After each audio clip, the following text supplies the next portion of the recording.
Good evening. ये HPSC HCS 2026 के जो CSET एग्ज़ाम है उसके दो क्वेश्चन हैं जिसके ऊपर कमीशन को दोबारा देखना चाहिए। एक है क्वेश्चन नंबर 6 और जो कि कैंसिल करना चाहिए, और दूसरा है क्वेश्चन नंबर 50 जिसका ऑप्शन डी है नन, वो राइट आंसर है। ठीक है, तो इसका जस्टिफिकेशन क्या है। जो क्वेश्चन नंबर 50 है इसकी जो फर्स्ट टू स्टेटमेंट है, if all cats are animal then all animals are cat, इन दोनों में कोई डाउट नहीं है, ये दोनों स्टेटमेंट कंप्लीटली रॉन्ग है। जो कमीशन कंफ्यूज हो रहा है वो है थर्ड स्टेटमेंट। उसमें क्या दे रखा है, if some birds are parrot then all parrots are birds. तो ये सिलोजियम का एग्जाम्पल है। इसका वेन डायग्राम ऐसे बनता है जो मैंने पिछली वीडियो के अंदर बताया था। If some birds are parrot means उनका इंटरसेक्शन है। अब कमीशन कहाँ कैसे चेक कर रहे हैं, और मैंने एक खूब रिसर्च करके आपके लिए आंसर निकाला है। ये एक अच्छी बुक है निशित के सिन्हा की, जो IIM के एग्ज़ाम के लिए स्पेशली डिज़ाइन की गई है। तो इसके अंदर क्या है कि एक्चुअल क्या पूछा गया है, स्टेटमेंट है if some birds are parrot. If some birds are parrot ये स्टेटमेंट है। If some birds are parrot then, then means conclusion, then all parrots are bird. ठीक है, ये है कंक्लूजन। और आपने देखा होगा कि सम A आर B, तो उसके तीन इंटरप्रिटेशन हो सकते हैं कि सम B आर आल्सो A, ये ठीक है। सम B आर नॉट A, ठीक है। सम B आर नॉट A, ये वाला सिचुएशन, ये बाहर वाली, ठीक है। सम B आर नॉट A। और तीसरी है सम A आर नॉट B, ठीक है, ये बाहर वाली होगी। तो ये तीन स्टेटमेंट बनती है, ठीक है। ये बुक भी डिसाइड कर रही है। और ये इसका वेन डायग्राम बनता है, उसी बुक से मैंने लिया है। इसको बोलते हैं particular affirmative statement. Some A are B means some A are B, ये जोन, ठीक है, ये इंटरसेक्शन बोलते हैं इसको। ये जोन जो है ये इंटरसेक्शन है, और ऐसे स्टेटमेंट को बोलते हैं पर्टिकुलर अफर्मेटिव स्टेटमेंट। ठीक है, तो इसके लिए ये कन्फ्यूजन बस ये है स्लाइड के अंदर, देखो बहुत सिंपल है चीज़ें। सवाल में पूछा गया है if some birds are parrot, conclusion then all parrots are bird. बिल्कुल ठीक बात है, गलत है स्टेटमेंट। इफ़ सम बर्ड्स और पैरट ये इंटरसेक्शन है खाली, ठीक है, स्टेटमेंट के बेस पे।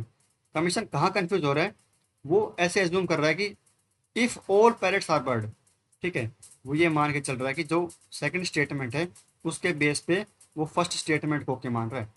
ठीक है, एक्चुअल क्या है कि फर्स्ट स्टेटमेंट के बेस पे आपको सेकंड स्टेटमेंट पे जाना होता है सिलोजिज्म के क्वेश्चन के अंदर, ठीक है। और उस कंडीशन के अकॉर्डिंग ये बिल्कुल ही गलत स्टेटमेंट है, क्योंकि यहाँ सिर्फ इंटरसेक्शन होता है सम के केस में। अगर ये स्टेटमेंट ऐसे होती कि if all parrots are bird, ठीक है, मैं बना देता हूँ diagram. If all parrots are bird, ठीक है, ये पैरट का बन गया। If all parrots are bird, ये बर्ड है, ठीक है।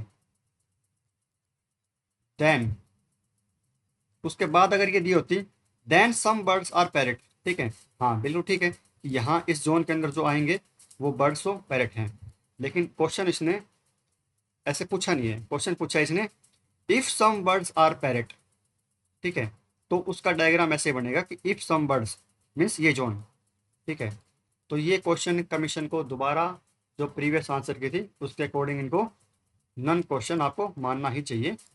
जो पहले इनके आंसर की डी थी 50 की डी, अब इन्होंने ए कर दी, मीन्स इन्होंने अब दिखाया कि एक पेयर ओके हो गया, बट इसके अंदर एक भी पेयर ओके नहीं है, ठीक है।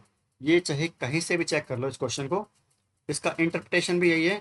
और जिन्होंने भी, जिन बच्चों ने सिलोजियम के क्वेश्चन सोल्व करे होंगे, स्टेटमेंट यही बनती है सम के केस में। ये नहीं बनती कि आप बी के अकॉर्डिंग ए को प्रूव करो, ठीक है। क्वेश्चन में हमेशा जो फर्स्ट लाइन लिखी होती है if some birds are parrot means ये स्टेटमेंट है, और ये देन के बाद कंक्लूजन है, then all parrots are bird, ठीक है। उसके अकॉर्डिंग ये बिल्कुल ही रॉन्ग है, 1% भी जस्टिफाई इसको नहीं कर सकते हैं, तो कंप्लीट रॉन्ग है। तो आंसर होगा इसका डी। कमीशन को अपनी आंसर की दोबारा चेंज करनी चाहिए। और दूसरा क्वेश्चन मैंने पहले ही वीडियो में बताया था, क्वेश्चन नंबर 6 है CSET का। ये कॉन्ट्राडिक्टरी यहाँ पे हो रहा है कि जो ये दे दिया ना कि 4 friends visit A church on every 13th 15th, 17th and 18th day of the month. यहाँ इन्होंने ये गलती कर दी। मान लो आप कोई भी मंथ ले लो, अभी मई चल रहा है, आपने मई ले लिया, ठीक है, तो मई की 13th आपने ले ली, 13th तारीख, और मई की आपने 15th ले ली, मई की आपने 17th ले ली, ठीक है, ऐसे करके। तो ये कंप्लीटली एक्सक्लूसिव है।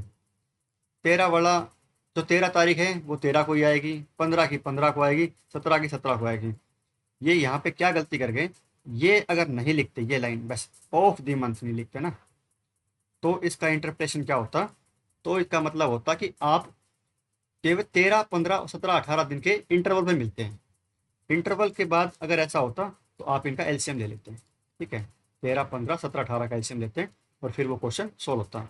बट इन्होंने लिख दिया 18th day of the month, ठीक है, तो ये क्वेश्चन तो कंप्लीट कैंसिल होना चाहिए, इसको बिल्कुल जस्टिफाई नहीं किया जा सकता, ठीक है। तो इन दो क्वेश्चन पे आप सबको मैक्सिमम ऑब्जेक्शन लगाने चाहिए और एचपीएससी को मेल करनी चाहिए और एचपीएससी को बोलना चाहिए कि जो क्वेश्चन नंबर 50 है उसकी जो पहले वाला आपका आंसर था डी, वही ओके है, आप इसको दोबारा चेंज करो, उसके बेस पे ही आप आंसर निकालो, ठीक है, उसके बेस पे ही आप रिजल्ट निकालो, ठीक है। तो इसमें कंप्लीट जस्टिस आप बच्चों के साथ होना चाहिए। धन्यवाद।